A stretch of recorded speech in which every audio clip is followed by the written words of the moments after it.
बस दो चीज़ें आप लोगों के संज्ञान में और लाना चाहेंगे कि एक तो राज्य सरकार के स्तर से विभिन्न वरिष्ठ अधिकारियों को, सचिव स्तर के अधिकारियों को अलग अलग कार्य के लिए नोडल अधिकारी बनाया गया है, जिसमें ये प्रयास है कि इस पूरे कोविड रिलीफ एफर्ट के हर पहलू को एक वरिष्ठ स्तर से देखा जाए।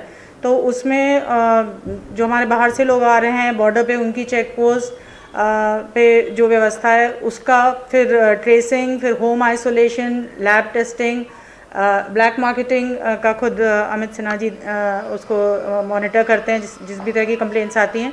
उसके अलावा जैसे पंकज पांडे हैं, आप तो खैर पूरा ही देख रहे हैं, लेकिन स्पेसिफिकली ड्रग्स की अवेलेबिलिटी और ऑक्सीजन की अवेलेबिलिटी सचिन देखते हैं, और फिर उसका ट्रांसपोर्टेशन सेक्रेटरी ट्रांसपोर्ट देखते हैं। तो ये हम लोग निरंतर हम लोगों के इसमें इंटरेक्शन चलता है और हम लोग मॉनिटर करते हैं ताकि हम रियल टाइम पे जो समस्याएं आ रही हैं उनका समाधान कर पाएँ, और उसको मेरे स्तर से भी कोऑर्डिनेट किया जाता है। दूसरी एक महत्वपूर्ण चीज़ ये है, क्योंकि इस वक्त ये एक अनप्रेसिडेंटेड सिचुएशन है, तो हम लोग जो गवर्नमेंट के अपने फंड्स हैं उसके साथ साथ उसको सप्लीमेंट करने के लिए एक वृहद स्तर पे हम लोगों ने CSR और जो इस वक्त सभी लोग सहयोग के लिए आगे आ रहे हैं उसके लिए भी हम लोगों ने एक ऑर्गेनाइज तरीके से उसमें नीरज खैरवाल उसको जो CSR के नोडल ऑफिसर हैं राज्य सरकार स्तर पे, वो उसको देख रहे हैं, जिसमें हम लोगों ने विभिन्न बिजनेस हाउसेस को रीच आउट किया है। विभिन्न तरह की फाउंडेशंस हैं जो बहुत सक्रिय हैं इस वक्त मदद देने में, और उसके अलावा बहुत सारे इंडिविजुअल्स भी हैं जो इस पूरे एफर्ट के लिए कंट्रीब्यूट कर रहे हैं। और इसमें हम लोग CM रिलीफ फंड के साथ साथ जो इस वक्त सबसे इम्पॉर्टेंट हम लोगों की जो शॉर्टेजेस हैं, जो मेडिकल इक्विपमेंट जो हमें रोज़ चाहिए, उनकी जो शॉर्टेजेस हैं उसके रूप में काफ़ी सारा कंट्रीब्यूशन लोग करना चाह रहे हैं। तो हम लोग उसमें निरंतर प्रयासरत हैं और अगले 3-4 दिन में हमें उसमें जो है कुछ रिजल्ट भी निश्चित। इसके बाद हमारा, जैसे मैंने आपको पहले बताया, हमारा पब्लिक के लिए भी 3-4 अपील्स हैं जो लगातार आपके माध्यम से हम कर रहे हैं। फिर इस प्लेटफॉर्म को यूज़ करते हुए आपसे पुनः अपील करना चाहूँगा सारी जनता से कि अनावश्यक आप किसी अनावश्यक घर से बाहर ना निकले। सेकंड, जब भी यदि किसी कार्यवश भी आपको निकलना हो तो कोविड अप्रोप्रिएट बिहेवियर का संपूर्ण पालन करें। ये बहुत ही इंपॉर्टेंट है, ये आपको और आपके समाज को, आपके परिवार को कोविड की जो हमारा संक्रमण है उससे बचाएगा। एंड थर्ड है, यदि आपको कभी भी किसी प्रकार से लगता है कि आपको सिम्टम्स है, बिकॉज कोविड के बहुत तरह के सिम्टम्स हैं जो अब सभी की नॉलेज में है, यदि आपके संज्ञान में आता है, आपको लगता है किसी प्रकार का कोविड सिम्टम है, तो तत्काल आप मेडिकल हेल्थ फैसिलिटी में इमीडिएटली अपने आप को चेक कराइए। ये सबसे इंपॉर्टेंट है, बिकॉज हम कोविड पेशेंट को आराम से डील कर रहे हैं, लेकिन जो कोविड पेशेंट काफ़ी डीले से हमारे पास आ रहे हैं, जो ऑलमोस्ट 6-7 दिन डीले से आ रहे हैं, उनका SpO2 लेवल काफ़ी गिर जा रहा है और उसको फिर हमें मैनेज करने में हॉस्पिटल्स को काफ़ी दिक्कत का सामना भी करना पड़ रहा है। तो मैं अनुरोध करना चाहूँगा आप सभी के माध्यम से, यदि किसी प्रकार का सिम्टम हो तो तत्काल आप मेडिकल हेल्थ फैसिलिटी में अपना रेमेडियल मेजर्स सीख करें। ये 4-5 पॉइंट्स थे। ऑक्सीजन स्टेटस हमारा अभी ठीक चल रहा है, हमारे स्टेट में राज्य में आपूर्ति ऑक्सीजन की ठीक ठाक है। हमारा SDH नरेंद्र नगर में मेरे ख्याल से आज या कल में ऑक्सीजन हमारा सुचारू नया प्लांट जो हमने लगाया है वो चालू हो जाना चाहिए। इसी प्रकार हमारे district hospital Chamoli and district hospital Almora, यहाँ पर भी हमारे प्लांट्स काफ़ी एडवांस स्टेज में। वी आर एक्सपेक्टिंग कि नेक्स्ट 15 तक हमारे ये दोनों प्लांट्स भी फंक्शन हो जाएंगे। इसी प्रकार हमारा सुशीला तिवारी मेडिकल कॉलेज का जो ऑक्सीजन प्लांट है वो भी हम अगले 3-4 दिनों में हम लोग प्रयास कर रहे हैं कि वो फंक्शन हो जाए। शाम को हमारे जो पॉजिटिव केसेस थे उससे 7,000 का आंकड़ा टच करा, जो कि हमारे स्टेट में अब तक का हाईएस्ट है। एक्टिव केसेस हमारे करीब 56,600 से ऊपर हो चुके हैं। हमारे टोटल सैंपल जो हमने टेस्ट करे हैं ऑलमोस्ट 39 लाख के आसपास पहुँच रहे हैं, जो कि काफ़ी हाई परसेंटेज है। जो टोटल पॉजिटिव केसेस हमारे अभी तक हमने लगातार जो रिकॉर्ड करे हैं वो भी हमारे 2 लाख के आसपास क्रॉस कर चुके हैं। जो पेशेंट क्योर हुए हैं वो भी 1.4 लाख के आसपास हो चुके हैं। लास्ट 24 आवर्स में हमारे जो पेशेंट्स क्योर हैं वो आपका 5,700 के आसपास आंकड़ा है। हमारे कंटेनमेंट जोन्स के बारे में आपने देखा होगा, 279 कंटेनमेंट जोन्स है, यानी कि हमारा सब्सटैंशियल एरिया जहाँ कहीं भी हमें किसी प्रकार के पॉजिटिव पेशेंट्स मिल रहे हैं, हम लोग लगातार अपनी जो स्ट्रैटेजी मैंने आपके समक्ष पहले रखी थी, टेस्ट, ट्रीट, आइसोलेट ट्रीटमेंट की एंड वैक्सीनेशन की, उसके हिसाब से हमारे काम करते हुए माइक्रो कंटेनमेंट जोन्स बनाए गए हैं। अगर हमारा टेस्टिंग आप रेट देखेंगे तो हम लोग जो पर मिलियन हमारा टेस्टिंग रेट है वो 3.5 लाख के आसपास है, विच इज़ वेरी हाई, जो काफ़ी अच्छा नंबर है एज़ कम्पेयर टू इंडिया जबकि 2.2 के आसपास है। सो हमारा एवरेज जो टेस्टिंग है सब्सटैंशियली 50% हायर है than the rest of the country. अगर आप हमारा पॉजिटिविटी रेट देखेंगे तो हमारा 5.2% है और इंडिया पॉजिटिविटी रेट अराउंड 7% है। तो ओवरऑल हमारा पॉजिटिविटी रेट अभी कम है अक्रॉस पूरे भारतवर्ष से, लेकिन 5.2 भी काफ़ी ज़्यादा है। हमारा प्रयास है कि हम किसी भी दशा में इसको 5% के अंतर्गत लेके आए। इसमें हिस्टोरिकल फिगर भी है। ऑफ लेट तो आप देख रहे होंगे पॉजिटिविटी रेट्स काफ़ी हाई हैं। सो डिपार्टमेंट का ये प्रयास है कि सब्सटेंशियल टेस्टिंग के माध्यम से हम लोग अपने पॉजिटिविटी रेट को नीचे लेके आए। इसके बाद जो नंबर ऑफ बेनिफिशरीज हम वैक्सीनेट कर चुके हैं, करीब 16 लाख के आसपास हमारे बेनिफिशरीज हैं जो फर्स्ट डोज इनको हम लगा चुके हैं। सेकंड डोज हम लोग 4.5 लाख के आसपास बेनिफिशरीज को लगा चुके हैं। हमारा कॉल्स आपने देखा होगा कंट्रोल रूम पे कॉल्स, ई संजीवनी ओपीडी जो नया हम लोगों ने स्टार्ट करा है, काफ़ी अच्छा रिस्पांस इसमें जनता से हमें मिल रहा है। सभी लोग लगातार ई संजीवनी ओपीडी का इस्तेमाल कर रहे हैं। मैं इसमें सभी हमारे प्रेस के साथियों को भी बहुत बहुत धन्यवाद देना चाहूँगा कि आपकी इस मुहिम से रिमोटेस्ट एरियाज़ में हमारे पास ई संजीवनी ओपीडी में लगातार कॉल्स आ रहे हैं और ये कॉल्स हमारे एटलीस्ट 1000 के आसपास बढ़ गए हैं। और इसमें यदि आप कंट्रोल रूम्स और हमारे व्हाट्सएप के नंबर्स भी कॉल देखेंगे तो ये ऑलमोस्ट 2000 के आसपास सर्च कर रहा है, जो काफ़ी बड़ा आंकड़ा है। हमारा प्रयास है कि ये इन्फॉर्मेशन, ये सूचना सभी लोगों तक पहुँचे, रिमोटेस्ट एरियाज़ के जो हमारे लोग रह रहे हैं वहाँ तक ये सूचना पहुँचे और वो सरकार की इस अच्छी पहल का पूरा फ़ायदा उठा सके। आपके संज्ञान में हमारे नॉर्मल ऑक्सीजन बेड्स और आईसीयू बेड्स एंड जो वेंटिलेटर्स है, लगातार आंकड़ा सरकार की वेबसाइट पर आपको लगातार मिल रहा है। हमने पिछले एक महीने में ऑलमोस्ट, जैसे मैंने पहले बताया था, 2000 से ऊपर बेड्स ऐड करे हैं और हमारा प्रयास है कि इसी प्रकार से गिवन द सिनेरियो की डिजीज़ हमारी जैसे कल 7000 केसेस आए हैं तो हम लोग और ऑक्सीजन सपोर्टेड बेड्स लगातार ऐड कर रहे हैं। आपको हमने लास्ट टाइम भी अपनी फ्यूचर प्लानिंग के बारे में बताया था कि करीब 1400 बेड्स नेक्स्ट हम लोग 15-20 डेज में ऐड करने का प्रयास कर रहे हैं। इसके लगातार डीआरडीओ से भी हम लोग संपर्क में हैं और आपके संज्ञान में कल हम लोगों ने प्रेस रिलीज भी जारी किया था। ऑलरेडी डीआरडीओ को एडवांस के रूप में 40 करोड़ की धनराशि जारी हो चुकी है और उनके द्वारा सुशीला तिवारी के नज़दीक हल्द्वानी में एंड हमारा आईडीपीएल की लैंड पे ऑलरेडी अपने 500 बेड के जो हमारा ऑक्सीजन सपोर्टेड बेड्स बन रहे हैं उन पे कार्य भी प्रारंभ कर दिया है और काफ़ी तेज़ी से कार्य मतलब काम चल रहा है। नेक्स्ट वैक्सीन स्टॉक के बारे में हमने लास्ट टाइम आपको बताया था, हमारे पास करीब 3 लाख के आसपास गवर्नमेंट ऑफ इंडिया से वैक्सीन आई है 45+ के लिए। सो उस पर लगातार हम लोगों का वैक्सीनेशन का प्रोग्राम जारी है। 18 to 45+ में हम लोगों ने कल, आपके सभी के संज्ञान में होगा कि हमने कल करीब 100 crore rupees CM chief minister relief fund से रिलीज़ किया है 18 to 45 का जो हमारा ग्रुप है उसके वैक्सीनेशन प्रोग्राम के लिए। और इसी के तहत हमने जो कोविशील्ड के हमारे मैन्युफैक्चरर हैं उनको ऑलमोस्ट 1.22 लाख वैक्सीन के अगेंस्ट करीब 3 करोड़ का हमने पेमेंट भी करा है। सो वे एक्सपेक्टिंग कि जल्दी हमें वैक्सीन प्राप्त होंगी और हमारा 18+ वाला वैक्सीनेशन का प्रोग्राम भी बहुत जल्दी स्टार्ट होगा। प्लाज्मा डोनेशन के बारे में मैंने आपको लास्ट टाइम बताया था, एक नया एप्लीकेशन, एक ऐप पोर्टल हमारे द्वारा लॉन्च किया गया स्टेट गवर्नमेंट के द्वारा और उसमें काफ़ी अच्छा रिस्पांस हमें डोनर्स से मिल रहा है।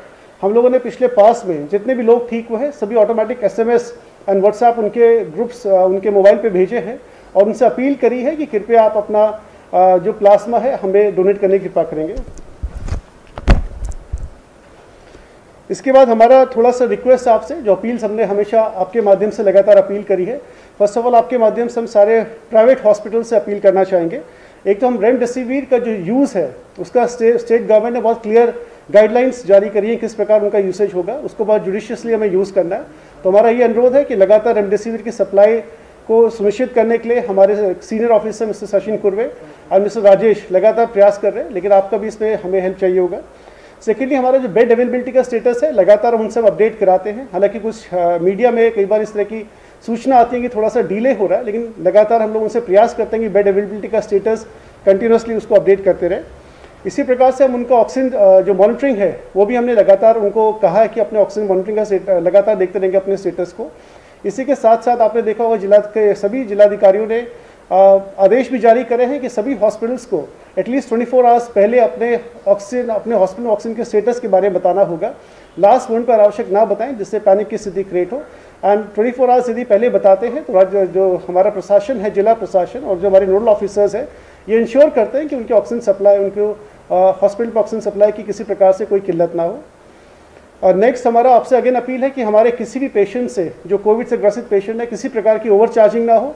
इसके लिए ऑलरेडी आपने देखा भी होगा अमित सिन्हा साहब लगातार 2 रूम्स हमने 2 लाइन्स हमने आपके संज्ञान में डाली है, जिसमें लगातार इन्फॉर्मेशन हमें ओवर चार्जिंग के बारे में या किसी प्रकार की कालाबाजारी के बारे में यदि इन्फॉर्मेशन आती है तो हमारी पुलिस उस पर लगातार अपने स्तर से कार्रवाई करती है। इसके संबंध में डिटेल अभी अमित सिन्हा साहब आपको बताएंगे। इसके अलावा हमने ये भी उनको कहा कि अपने बेड्स पे ऑक्सीजन ऑडिट कर लें। ऑडिट हम लोग चाहेंगे बिकॉज कई हॉस्पिटल्स में देखने में आया कि जो ऑक्सीजन का जो कंजम्पशन है वो सब्सटेंशियली हायर है नॉर्म से। तो इस वजह से हम लोगों ने कलेक्टर्स ने आदेश पारित करे कि ऑक्सीजन का ऑडिट भी सभी हॉस्पिटल्स अपने स्तर पे करें, एंड जो oxygen usage as per bed norms के अंतर्गत है वही होना चाहिए, अनावश्यक यूसेज ना हो। इसको लगातार भी हम लोग देख रहे हैं। इसके बाद हमने ये भी उनको डायरेक्शंस दिए हैं कि आप अपने नोडल ऑफिसर्स के नंबर्स भी अद्यतन रखें। कई बार पब्लिक से हमें शिकायत आ रही है कि जो प्राइवेट हॉस्पिटल्स के नंबर्स हैं प्रॉब्ली उठ नहीं रहे हैं या बिजी है, तो उसको डिस्ट्रिक्ट एडमिनिस्ट्रेशन को भी डायरेक्शन दिए गए हैं कि उन नंबर्स को अद्यतन कराएंगे।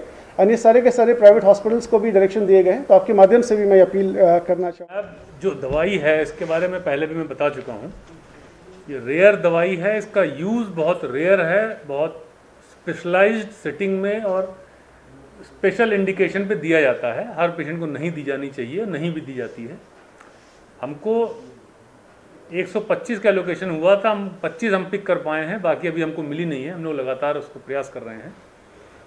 इसमें हम लोगों ने पहले एक SOP बनाया था कैसे हम ये प्रोवाइड करेंगे लोगों को, फिर उसमें हम लोग का डिस्कशन हुआ, ये हुआ कि पब्लिक को प्रॉब्लम हो सकती है, तो हमने और उसको डिसेंट्रलाइज किया। अभी वर्तमान में इसकी गढ़वाल और कुमाऊं के लिए हमने 2 सेटअप लगाए हैं इसमें।